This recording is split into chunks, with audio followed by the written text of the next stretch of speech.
সাহাবী হযরত আবু বকর সিদ্দিক রাদিয়াল্লাহু তাআলা আনহু যখন নবীর কালেমা পড়েননি বাবা, আমার আবু বকর সিদ্দিক রাদিয়াল্লাহু তাআলা আনহু বাবা মুলকে সামে বাণিজ্য উপলক্ষে গিয়েছিলেন, ব্যবসায় গিয়েছিলেন।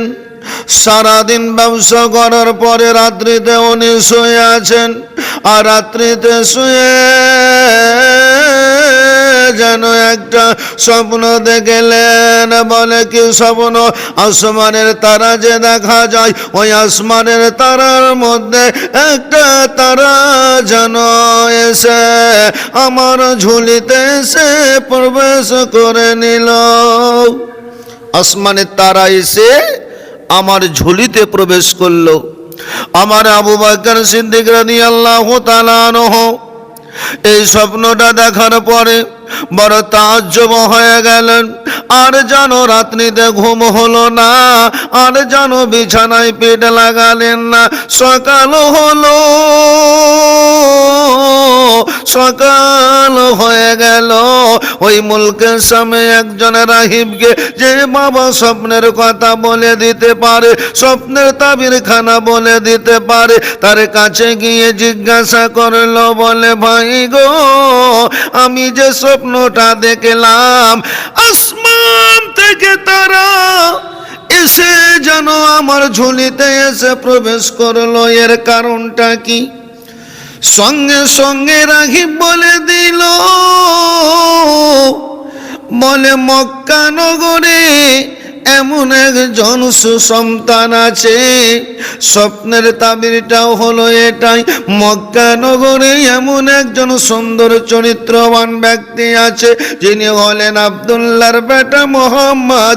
ওই মোহাম্মদের তুমি কালেমা পড়বা, আর মোহাম্মদের তুমি যেন খাস লোক হবা। মোহাম্মদের তুমি 1 নম্বরের খাস লোক হবা। এই দেখেন বাবারা, শুনেন, আমার আবু বকর সিদ্দিক রাদিয়াল্লাহু তাআলা আনহু মুলকে স্বামী আর না থাকে মুলকে স্বামী আর না থেকে এবার যেন চলে আসলেন মক্কা নগরের দিকে, রওনা হয়ে গেলেন গো। মক্কা নগরে রওনা হয়ে যাওয়ার পর আমার দয়ার নবী মুস্তাফা পয়গম্বর, জিন্দা নবী, হায়াতুন নবী, নূরুন নবীর কাছে এসে আরজি করলেন, ইয়া রাসূলুল্লাহ, ইয়া হাবিবাল্লাহ নবী গো, আমার নাম হলো আবু বকর। আমি একটা স্বপ্ন দেখেছিলাম, মুলকে সামনে আসমান থেকে একটা তারা এসে আমার ঝুলিতে প্রবেশ করলো, আর আমাকে যেন কোন রাহিব বলেছে, বলে মক্কা নগরে আব্দুল্লাহর বেটা মোহাম্মদ না, মোহাম্মদের কালেমা নাকি আমি পড়ব, এবং মোহাম্মদের 1 নম্বরের খাস আমি যেন ব্যক্তি হব। আমার দয়ার নবীকে বলেন, ইয়া রাসূলুল্লাহ, ইয়া হাবিবাল্লাহ নবী গো, আপনি আমাকে কালেমা পড়িয়ে দেন, আপনি আমাকে কালেমা পড়ে মুসলমান বানিয়ে দেন। আল্লাহর নবী, আকা পয়গম্বর, জিন্দা নবী, হায়াতুন নবী, নূরুন নবী আমার আবু বকরকে যেন বললেন, আবু বকর কালেমা পড়বা? বলে হ্যাঁ। আবু বকর বলে, ইয়া রাসূলুল্লাহ, ইয়া হাবিবাল্লাহ নবী গো, আমি কালেমা পড়ব, তবে একটা মুজিজা দেখান। আমি যদি একটা মুজিজা দেখতে পাই, আমি যেন বড় খুশি হয়ে যাব, আমি যেন বড় আনন্দিত হব। আল্লাহর নবী আবু বকর সিদ্দিক রাদিয়াল্লাহু তাআলা আনহুকে বললেন, আবু বকর গো, যেই স্বপ্নটা তুমি দেখেছ, মুলকে সামনে আসমান থেকে একটা তারা এসে তোমার ঝুলিতে এসেছিল, ওই তারাটা অন্য কেউ নয়, ওই তারাটা অন্য কিছু নয়, ওই তারাটা আমি নবী মুস্তাফা ছিলাম।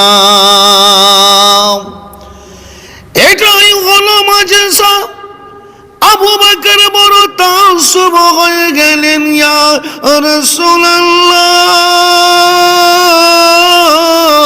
ইয়া হাবিবাল্লাহ, নবী গো, আমাকে তাড়াতাড়ি মুসলমান বানিয়ে দেন, আরে কালেমা পড়ে আমাকে মুসলমান বানিয়ে দেন। আল্লাহর নবীর প্রেমে কেমন পড়েছিলেন আবু বকর গো, আমার বিশ্ব নবী পয়গম্বর জিন্দা নবী হায়াতুন নবী নূরুন নবীর কি মহব্বতে পড়েছিলেন আবু বকর। আবু বকরকে আমার দয়ার নবীও কেমন ভালোবাসতেন, যে আবু বকরের সাথে বিশ্ব নবী পয়গম্বর জিন্দা নবী হায়াতুন নবী নূরুন নবী আমার বলেছিলেন, আবু বকর, তুমি দুনিয়াতেও আমার সঙ্গে, আখিরাতেও আমার সঙ্গে। আমার যখন ইন্তেকাল হয়ে যাবে, যে জায়গাতে দাফন করা হবে, আমার জান সাইদে আবু বকর তোমাকেও দাফন করা হবে।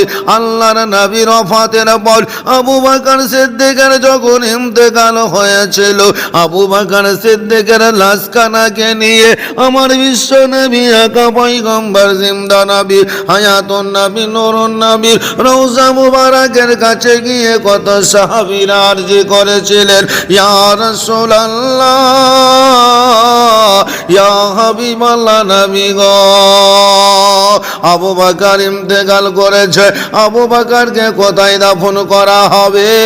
আমার দয়ার নবী রওজার ভিতর থেকে বলেছিলেন, আমার হাবিবকে, আমার প্যারা বন্ধুকে আবু বকরকে আমার ডান সাইডে দাফন করে দাও।